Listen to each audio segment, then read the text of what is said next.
Molecular orbital theory सिर्फ 5 minute का concept है और नीट में हर बार क्वेश्चन पूछा जाता है। तो चलिए आपको molecular orbital theory Ram sir के स्टाइल में सिखाता हूं।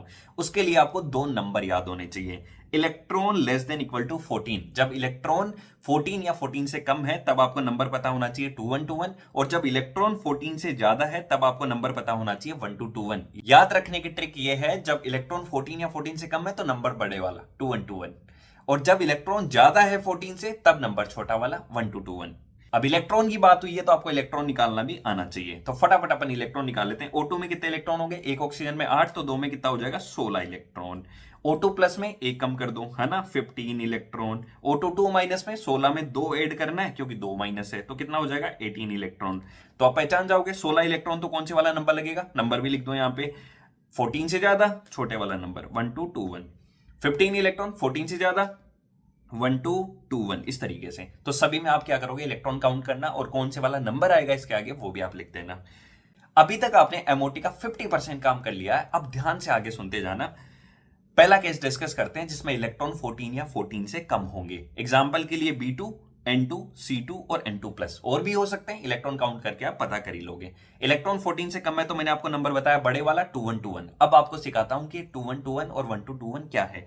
देखो, ये डब्बे आपको इसी क्रम में पता होने चाहिए। 4 डब्बे तो हर एक में आएंगे ही आएंगे। उसके बाद में 2121, 2 डब्बे, एक डब्बा, 2 डब्बे, एक डब्बा। 2121 नंबर का मतलब समझ आ गया? 2 डब्बे, एक डब्बा, 2 डब्बे, एक डब्बा। क्लियर? नेक्स्ट वाले में क्या है?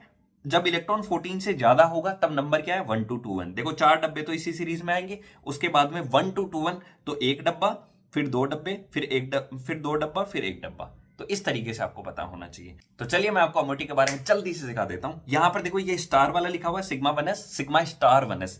इस स्टार का मतलब है एंटी बॉन्डिंग मॉलिक्यूलर ऑर्बिटल, और बिना स्टार वाले कौन से होंगे? Bonding molecular orbital. Bonding molecular orbital क्या होता है? जिनसे बॉन्ड बनता है। एंटी बॉन्डिंग मॉलिक्यूलर ऑर्बिटल से बॉन्ड नहीं बनता है। तो यहां पर देखो, सिग्मा 1s कौन सा वाला है? बॉन्डिंग मॉलिक्यूलर ऑर्बिटल, बीएमओ जिसको अपन बोलते हैं। सिग्मा 2s भी कौन सा है? बॉन्डिंग मॉलिक्यूलर ऑर्बिटल, है ना। पाई 2px, पाई 2py भी कौन से हैं? Bonding molecular orbital. Sigma 2pz भी कौन सा है? Bonding molecular orbital.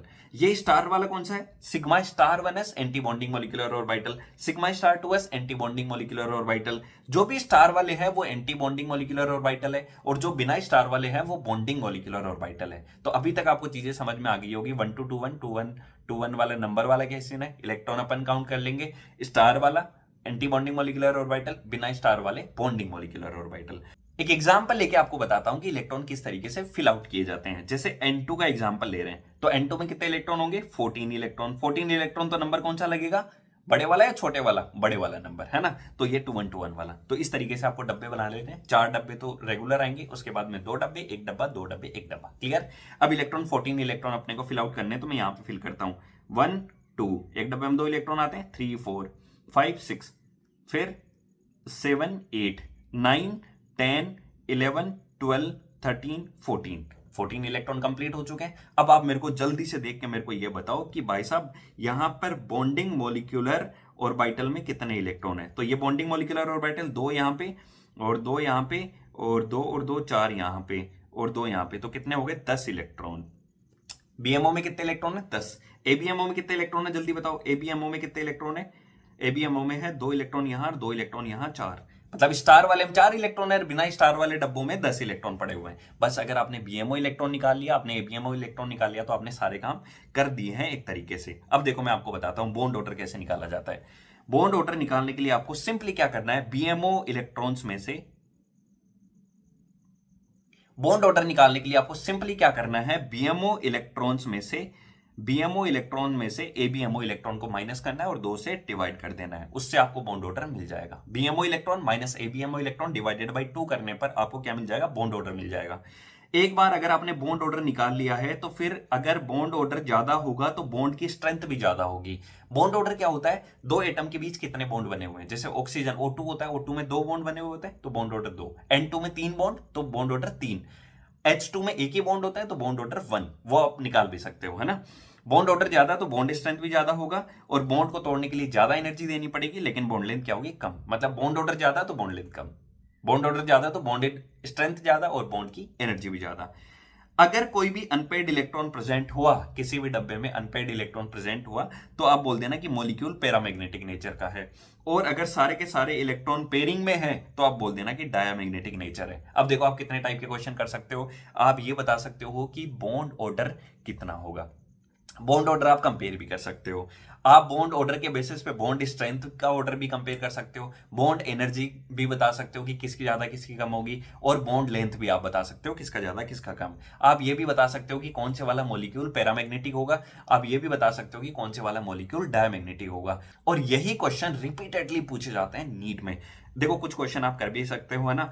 Compare bond order और बॉन्ड लेंथ फर्स्ट क्वेश्चन है। इन तीनों में आपको बताना है कि बॉन्ड ऑर्डर किसका ज्यादा होगा, बॉन्ड लेंथ किसकी ज्यादा होगी। सेकंड वाले में भी आपको यही काम करना है। नेक्स्ट वाले क्वेश्चन में आपको बताना है कि पैरामैग्नेटिक और डायमैग्नेटिक नेचर किसका होगा। तो B2 C2 N2 N2 plus एक क्वेश्चन मैं आपको करके बताता हूं। फटाफट से अपन O2 की बात कर लेते हैं कि O2 जो है, O2 का नेचर कैसा होगा, है ना। तो O2 के कितने इलेक्ट्रॉन होते हैं, O2 में 8 दूनी 16 इलेक्ट्रॉन होते हैं। तो इलेक्ट्रॉन 14 से ज्यादा है, 14 से ज्यादा है तो नंबर कौन सा लगाओगे, छोटे वाला नंबर 1 2 2 1, है ना। तो हमने ये डब्बे बना लिए, 4 डब्बे सीरीज में आ गए, फिर 1 आएगा, फिर 2 डब्बे आएंगे, फिर 1, फिर 2 डब्बे, फिर 1, है ना।